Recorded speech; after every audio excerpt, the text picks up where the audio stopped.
ఈరోజు మనం ఆత్మ యొక్క స్వరూపం గురించి తెలుసుకుందామా? ఇది ప్రధానంగా భగవద్గీతలో చెప్పిన తత్వం. ఆత్మ అంటే జన్మించదు, మరణించదు, శరీరంలాగా నశించదు.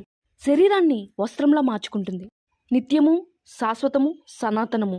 అంటే మన అసలు స్వరూపం శరీరం కాదు, ఆత్మ. ఆత్మ వ్యక్తిగత చైతన్యం. పరమాత్మ సమస్తానికి ఆధారమైన పరమ చైతన్యం. ఆత్మకు సంబంధించిన ఒక చిన్న కథనైతే మనం ఈరోజు తెలుసుకుందాం. ఒక ఆశ్రమంలో రఘు అనే యువకుడు ఉండేవాడు. అతనికి ఎప్పుడు ఒక సందేహం ఉండేది. మనుషులు ఎందుకు జన్మిస్తారు, ఎందుకు మరణిస్తారు, మరణం తర్వాత ఏమవుతుంది అనే సందేహం రఘుకుంది.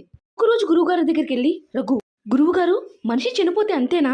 గురువుగారు, కాదు బిడ్డ, చనిపోయేది శరీరం మాత్రమే. రఘుకి అర్థం కాలేదు. అప్పుడు గురువుగారు ఒక ఉదాహరణ చెప్పారు.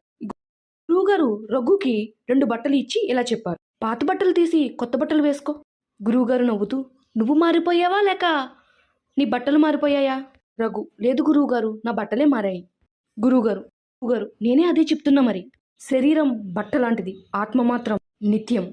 ఆత్మ జన్మించదు, మరణించదు, శరీరాన్ని మాత్రమే మార్చుకుంటుంది. సనాతన ధర్మాన్ని అనుసరించడం అంటే ఆత్మను తెలుసుకోవడం.